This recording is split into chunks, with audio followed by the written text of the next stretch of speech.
Hi everybody, it's Imogen. Welcome back to Colouring Kid. I was very kindly asked by Jay from Happy Colourist Jay to do a tag video, which is the Colouring Tag 2019. This was originally created by Lisa from Lisa Loves, and it's been going around the colouring community, and I'm so grateful to be one of the people to do a video. So I'm just going to get started. I will put the questions in the description and all the links and things as well. But yeah, so let's just go. So the first question is, introduce the colouring books you're working on. I'm only working on these two at the moment. I think I've done pretty well to get through my whips, but I've still got my whip that I've been working on literally for ages. I'm probably going to leave it and then just come back to it when I want to, but you guys have seen this quite a few times before. This is in the September bit. But, you know what, I kind of consider a few of these books that I really like as a forever whip anyway, because it's a whip of completing a book. So the flower year is a whip for me because I'm slowly working through it. There are a few pages that were skipped there, but yeah, there are a few pages in here that I've done. So that's kind of a whip book anyway. And then I recently got Botanical Wonderland. You may have seen that I mentioned this. This is a picture that I've done. I'm not going to show you properly because I'll do it on my computer pages, but this first page is a whip, and for all of these pages I'm going to do a limited colour palette. So I got this from Design Seeds, which is a really good website that gives you loads of colour palettes. So this one is pink, peachy orange colour, bluey purples and a nice emerald green. So that was the quite unusual one that I'm going for in here. But yeah, that's the other one I'm working on, and I'm also going to go in with my glitter gel pens as well. So the books I'm working on. I'll leave these here and then show you books as and when they come.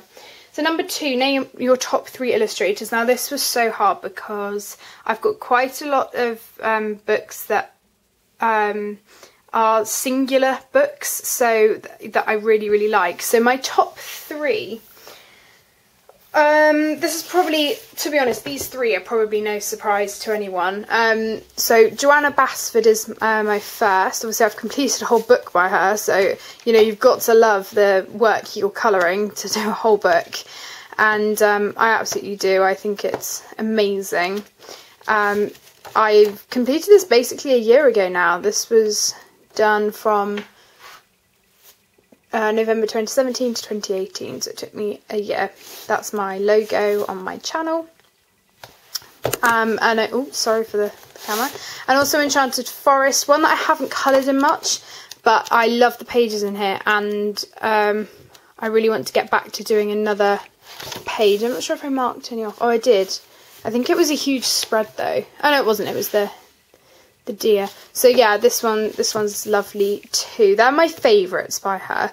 I've noticed actually lots of people have been watching my World of Flowers 40% completed video. I'm not really sure. Sometimes I just don't feel like colouring in books, and I haven't felt like colouring that for a while, and I haven't been colouring in it. So there may be a time where I come back to it, but as I've said before, you're probably not going to see one of those videos for a very long time for that book particularly. There are others now that I've kind of moved on to, and it wasn't my favourite. Ivy and the Inky Butterfly has definitely been my favourite overall for her books. So that's number 1. And then we have Rita Berman, which again is quite a popular choice. This book is my favourite of hers purely because it has loads of all of the seasons basically. So I've done lots in here.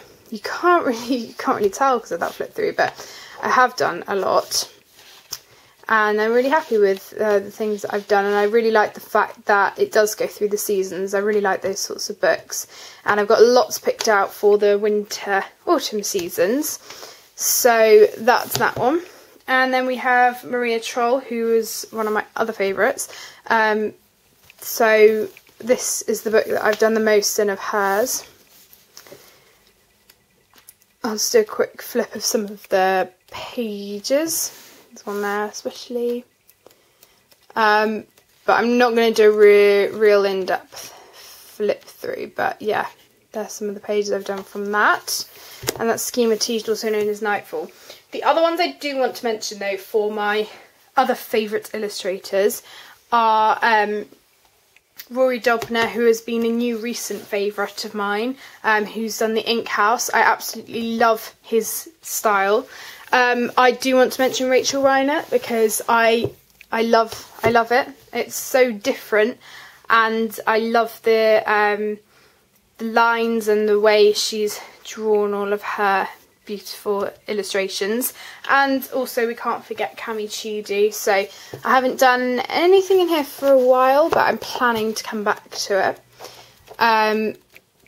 But again, his style is very unusual, and yeah, I can't forget him. So there's Fantastic Zoo. So number 3,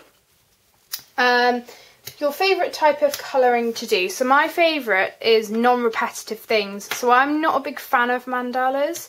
I like pages that don't have the same sort of thing. So for example, this one doesn't really have any repeating things, which is really nice.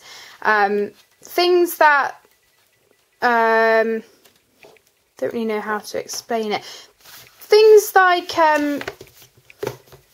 where you would have a picture and then in the background there's a repeating pattern. That's not really my thing. I like jumping from thing to thing, and once I've coloured something, moving on to something different that's completely new. So that's my sort of style of thing that I like. Your favourite colouring medium? My favourite is pencils. As you can probably tell, I don't really use anything apart from those, apart from maybe a pastel in the background, and then obviously all of my gel pens and stuff for highlights. But I do just colour with pencil, or I'll put gouache underneath, or watercolour, and then put it on for some things. My least favourite colouring medium is markers, just because I'm not very experienced with them. I always find that they don't necessarily feather, but I'm a bit fearful that they're going to, and also I'm not very good with bold colours either. I usually go for muted colours, which is just the way I colour, I guess. But lots of people have done amazing things with markers, and it looks amazing. So yeah, I'm just not very good with them, and I think because I've stuck to pencils, that's just really my thing. So yeah, that was number 5. Number 6, how many colouring books have you completed? Well, as you probably know, I've only completed 1. And I think that's quite an achievement for me, considering Ivy and the Inky Butterfly is incredibly long. There is a flip through. It's my first ever video that I did on this channel. I do sound very nervous on that video. I think everyone kind of is when they do their first, because it's a bit different, it's a bit unusual. But I am so proud of this, and I do think there are things that I would change if I was to colour this again. I don't have a second copy, but if I did, I knew there would be things that I would change. But I think that's the really nice thing about this, though. I look at it and I think, hey, you know, I worked really hard on that, and it did take me a long time, but yeah, I love it. So that is number 6. Number 7, what's your favourite colouring book series? Again, as I've said, a couple of my favourite colouring books only have 1 book. So, for example, like Botanical Wonderland, The Ink House, Fantastic Zoo. Fantastic Zoo does have others, and I've got one of the others. But the point is, you know, they're all kind of separate. But I do really like Rita Berman's books. I don't have all of hers, but this one is all of the seasons put together.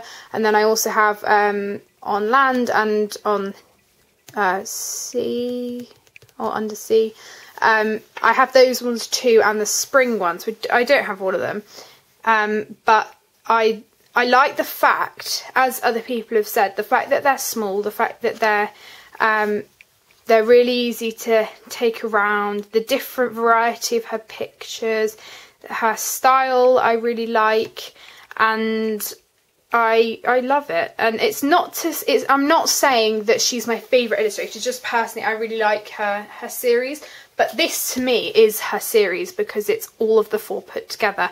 Even though she has other books as well, I really want her to do some more books. My other favourite, well, my other favourite is Romantic Country, but I messed up the books because I got them a while ago. I've got a second copy of Romantic Country 2, but I don't yet of the first and the third.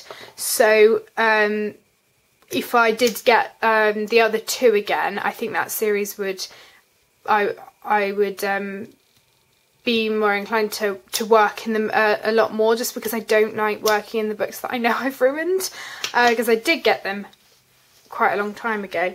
And finally, number 8, how many colouring books do you have in your collection? I have 55, which I know isn't a lot compared to other people. I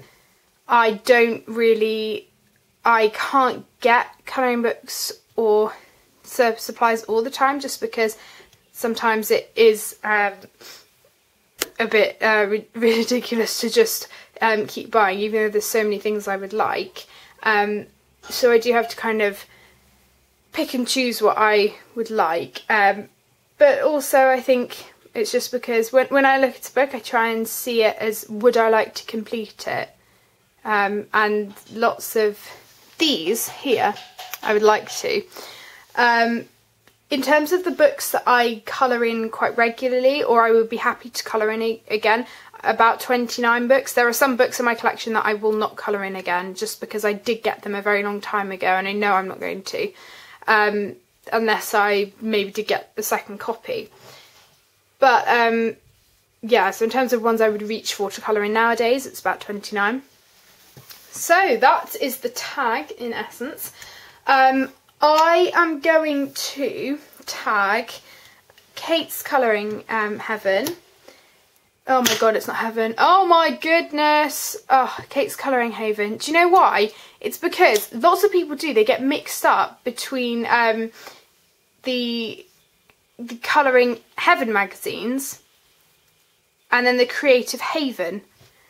It's so confusing. Anyway, I'm so sorry. Kate's Colouring Haven, Colouring Queen, and Colour and Chat with Sammie. So I'm not sure if all of you will necessarily watch this video, but I'm not sure if you've been tagged yet, but if you would like to do the tag, I would really appreciate it, and I'm sure Lisa would as well.